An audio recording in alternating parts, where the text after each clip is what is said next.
अखण्डमण्डलाकारं व्याप्तं येन चराचरं तत्पदं दर्शितं येन तस्मै श्री गुरुवे नमः। गुरुवर की स्तुति के साथ द एम्पावर्ड माइंड पॉडकास्ट के अंदर आपका फिर से स्वागत है। हम अपनी सीरीज़ को आगे लेके चल रहे हैं, तो स्वागत करते हैं आपका द एम्पावर्ड माइंड पॉडकास्ट की सीरीज़ के अंदर। तो हमारे गेस्ट सुशील जी का हम सादर अभिनंदन करते हैं यहाँ आने पर। कैसे हैं आप? बहुत बढ़िया जी। कैसा रहा आपका? बहुत अच्छा रहा। बहुत अच्छा। तो हमारा जो भक्ति के 9 सोपान थे, पहला सोपान हमने चढ़ लिया था, जो कि था संतों का संग, गुरु का सानिध्य।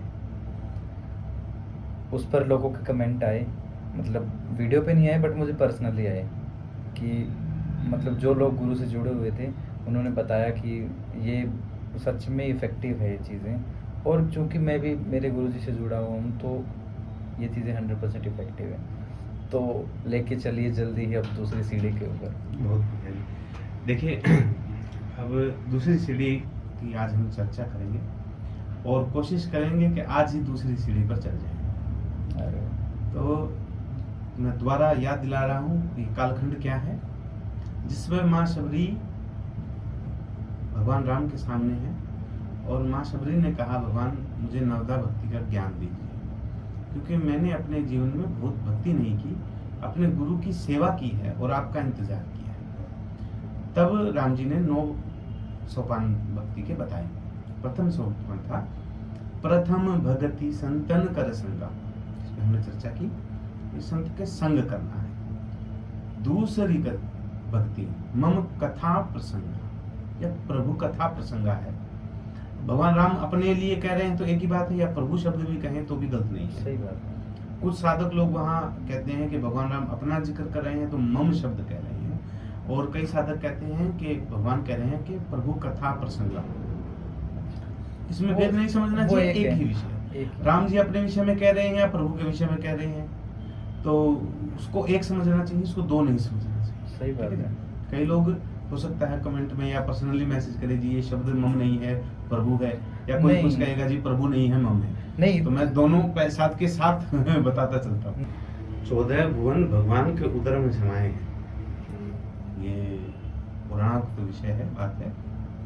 तो पुराण में नहीं जा रहे हम, आज हम भक्ति के दूसरा सोपान चलेंगे। प्रथम भक्ति संतन कर संगा, दूसरी प्रभु कथा प्रसंगा, यानी कि भगवान की कथा में रुचि हो जाना, मन लगना, इतनी बात। अब जैसे हमने समझा कि कान में उंगली डालकर बैठे रहे, और क्या भगवान की कथा में रुचि आ जाएगी? तो नहीं आएगी। कैसे आएगी? वो कान में से उंगली निकालनी पड़ेगी, भगवान की कथा को सुनना पड़ेगा, सही बात। तब भगवान की कथा में रुचि आएगी। अब यहाँ भी है कि भगवान की कथा में रुचि का अर्थ क्या है? भगवान की कहानियां सुनना। भाई भगवान ने अपने लीला काल में कौन कौन से चमत्कार दिखाए?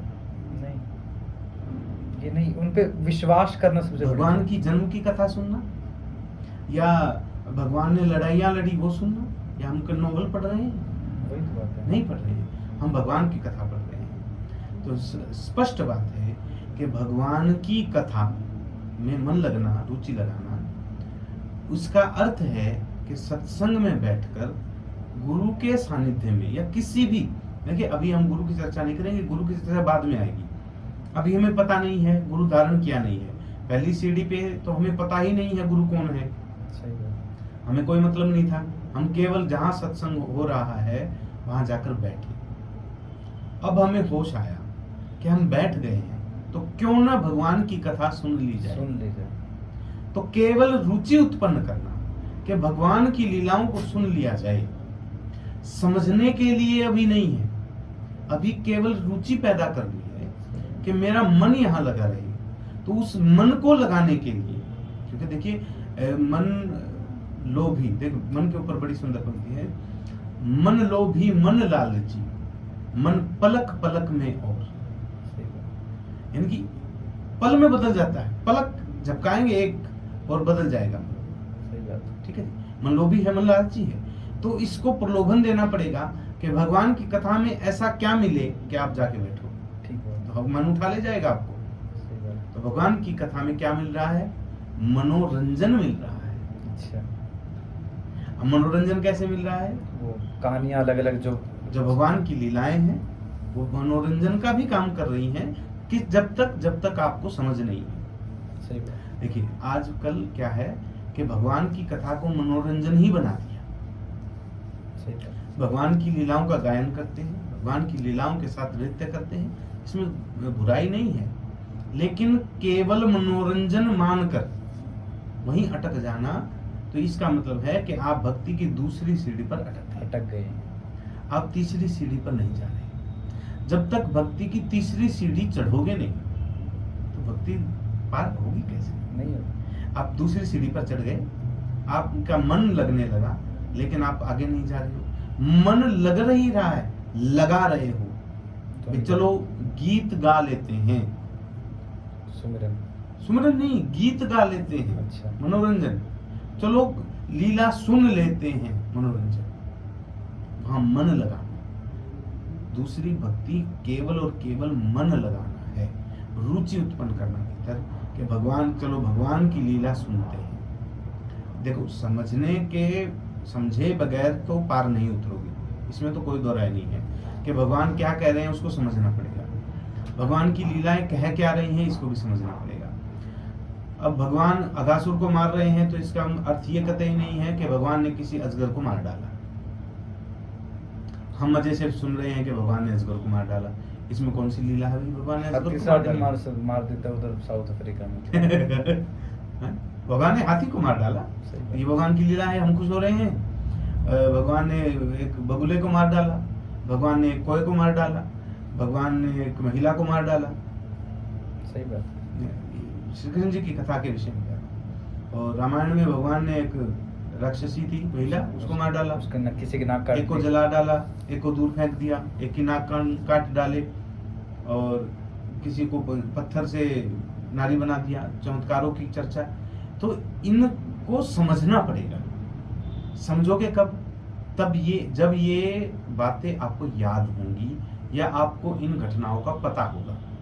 अगर आपको अड़गड़ कथा पता है, अड़गड़ समझे, यानी कि गलत कथा पर पता है, जिसका शास्त्र में जिक्र नहीं है, या ऐसे ही बना दी गई, बिल्कुल कल्पना कथा नहीं है, बना दी गई, तो उससे ना तो अर्थ निकलेगा कुछ और ना भाव उत्पन्न होगा।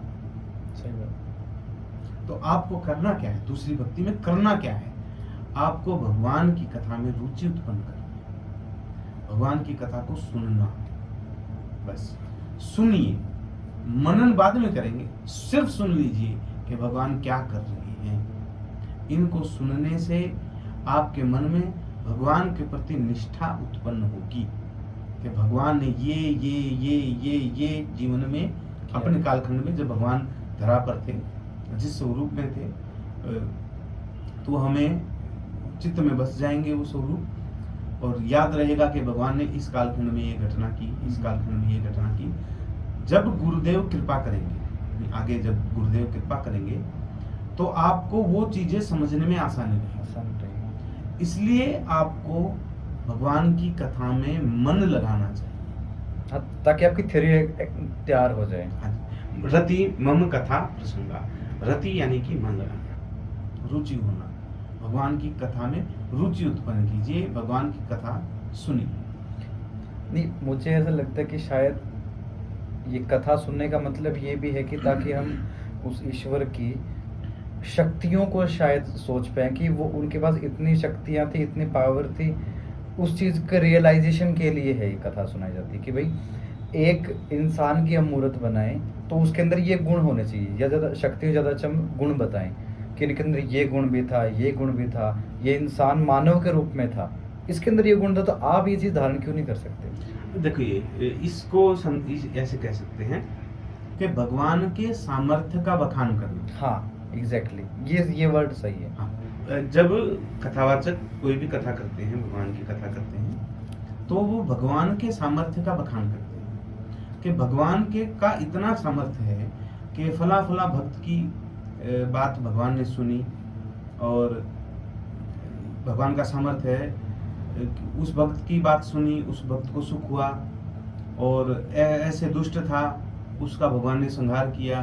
तो आपके जीवन के दुष्टों को भी भगवान संहार करेंगे, आपकी भी बात सुनेंगे, और जैसे फला भक्त को सुख मिला आपको भी सुख मिलेगा। तो ये भगवान के सामर्थ्य की चर्चा की जाती है। सही बात है। तो सभी कथाएं इसी प्रकार चलती हैं साहब, इन्हीं में रुचि उत्पन्न होती है। हाँ। तभी रुचि उत्पन्न होती है, फ्री में रुचि उत्पन्न नहीं होगी। अब मैं आपको शुद्ध भाव से कहना शुरू करूं कि आप केवल भगवान का भजन कीजिए। गीता कहती है कि कर्म कर, फल की चिंता ना कर, मैं कुछ नहीं देने वाला तुझे, तो भक्ति नहीं होगी। और वो ज़रूरी भी है, क्योंकि मैंने कहीं ऐसा पढ़ा था कि एक इंसान जो था, उन्होंने हनुमान जी की पूजा शुरू की। वो बचपन से करता आ रहा था, मतलब वो 40 साल के हो गए पूजा करते करते, पर भगवान ने उनकी एक नहीं सुनी। एक दिन उसको गुस्सा आया, वो ऐसे घूम रहा था, एक दिन वो निराश हो गया हनुमान जी से, मेरे तो हनुमान जी सुनते नहीं हैं, ये नहीं होता वो नहीं होता। वो एक दिन घूम रहा था, तो उसे कहीं से कृष्ण जी के कोई वहाँ पे लोग उनके साथ वो साधक मिले। उन्होंने कहा कि कृष्ण जी तो ऐसे सुनते हैं, ये सुनते हैं, वो सुनते हैं। अगले दिन बड़ी सुंदर प्यारी से कृष्ण जी की मूर्ति लाके उसने हनुमान जी की जगह स्थापित कर दी। हनुमान जी को थोड़ा सा ऊपर रख दिया, ऊपर वाले उसमें झरोखे में, नीचे वाले झरोखे में मंदिर बना दिया उनका कृष्ण जी का। तो जैसे उसने अगरबत्ती लगाई कृष्ण जी की, उनकी साधना शुरू की, तो धुआं तो ऊपर जाएगा ही जाएगा। वो धुआं ऊपर जाने लगा, ऊपर जाके उनका, अरे हनुमान जी, मैंने आपको यहाँ से उठा के ऊपर रख दिया, फिर भी आप ये धुआं लिए जा रहे हो, ये धुआं तो मैंने उनके लिए किया है। वो जैसे उसको उठा के रखने लगा, इतने में हनुमान जी प्रकट हो गए। तो वो तो पसीने से तरबतर। हनुमान जी बोले, ये क्या कर रहा है तुम? उसके मन में फिर एक प्रश्न आया कि हनुमान जी, मैं पिछले 30 सालों से आपकी पूजा कर रहा हूँ, आप तब नहीं निकले, आप आज क्यों निकले? तो हनुमान जी ने बड़ी प्यारी बात की। उन्होंने कहा कि पहले तू उस मूर्ति की पूजा करता था, पर आज तुझे पहली बार लगा कि मेरी इस अगरबत्ती की जो धुआं है वो मैं ले रहा हूं, हनुमान जी ले रहे, हनुमान जी ले रहे। तूने मुझे एक पर्टिकुलर ऑब्जेक्ट, मतलब एक इंसान रूप तूने मुझे आज समझा, और वो इतना था कि इतना दुख वाला भी था तेरा, और इतना मार्मिक भी था कि मुझे आज के आज ही आना पड़ा। और हनुमान जी आए और कृपा की। और बड़ी सुंदर कथा। देखो जी, भगवान न जाने किस बात पर रिझ जाए, हाँ, न जाने किस बात पर रिझ जाए, कुछ पता नहीं होता किस बात पर भगवान खुश हो जाए। अनेकानेक उदाहरण है हमारे पास, छोटी छोटी बातों पर भगवान खुश हो गए, बिल्कुल बहुत छोटी बातों पर। रावण ने तो कितने सब कुछ जीत लिया था जी, रावण ने तो बहुत तपस्या की। अच्छा, बहुत तपस्या की, कई हजार साल तपस्या की है रावण ने, और वो फल भी मांगा है उसने। मैं भगवान के रीझने की बात कर रहा हूँ। भाई छोटी बात पर भगवान प्रसन्न हो जाते हैं। भाई आपको लगेगा भाई ये तो बहुत छोटी सी बात थी, लेकिन भगवान उस पर रीझ गए, खुश हो गए, तो प्रकट हो गए भगवान। देखो, इस बारे में सबसे प्रसिद्ध जो कथा है वो धन्ना जाट की आती है। अच्छा, धन्ना जाट के विषय में कहा गया कि वो जाट था, जड़ बुद्धि था, और पुजारी जी को उसने गाय बेच दी, मंदिर के पुजारी को, और कहा कि तुम मुझे ठाकुर जी दे दे। और तो मंदिर के पुजारी ने सोचा कि ये जड़ बुद्धि है, इसको ठाकुर जी देके क्या करेंगे। गाय ले ली मंदिर के पुजारी ने, और उसको, जिसे मिर्च कूटते हैं सिलबट्टा, तो वो पत्थर, गोलाकार पत्थर था जिसे मिर्च कूटते थे, वो पत्थर धोकर तिलक लगा के धन्ना जट को दे दिया, भाई ये ठाकुर जी है, इसको तू सेवा कर और ये तेरा काम करेंगे। अब वो इतना सरल आदमी था, बहुत सरल था, तो वो घर ले गया और नहला धुला के बैठाकर उनके सामने रोटी परोस दी कि भगवान, काम बहुत करना है, पहले खाना खाना। अरे वाह।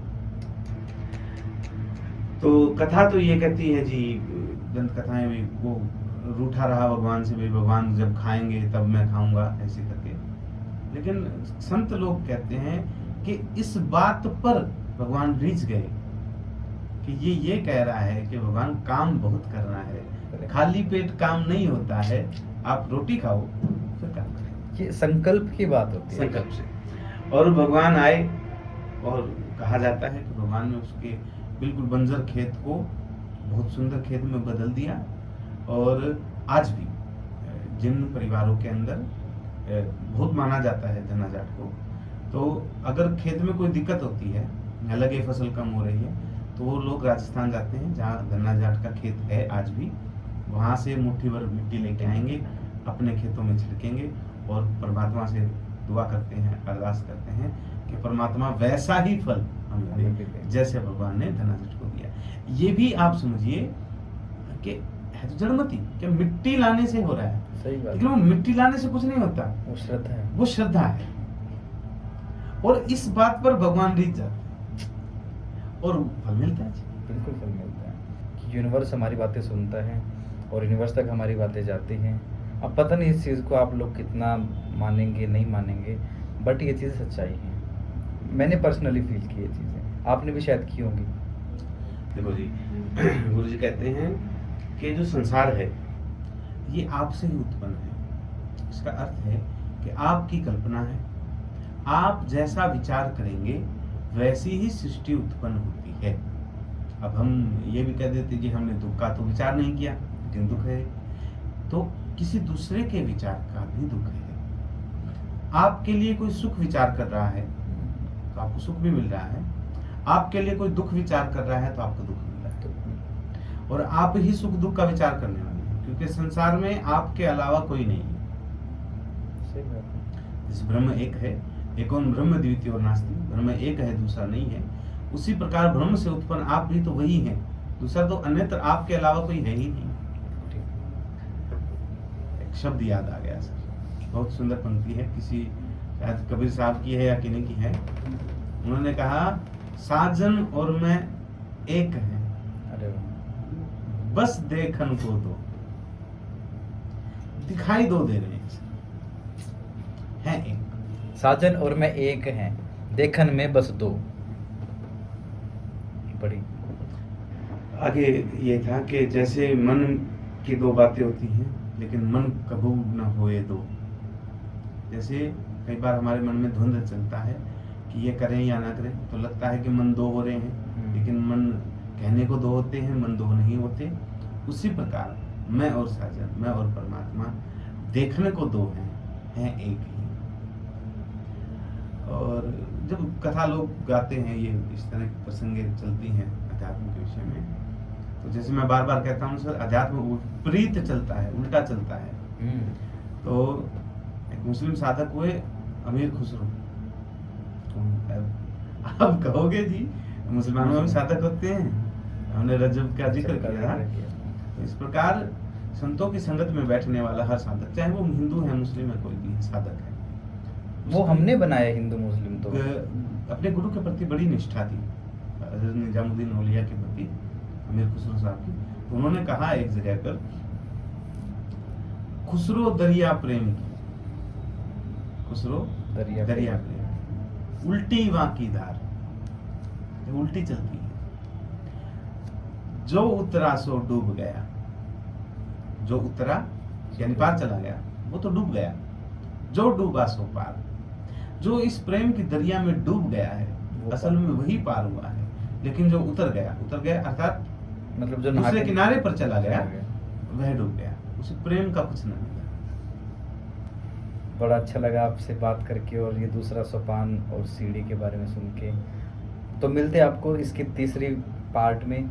जुड़े रहिएगा हमारे चैनल से और लाइक ज़रूर करेगा इस वीडियो को। और आगे तीसरा सोपान देखने के लिए वेट कीजिएगा, जल्द ही आपके सामने प्रस्तुत करने वाले हैं द एम्पावर्ड माइंड पॉडकास्ट के ऊपर।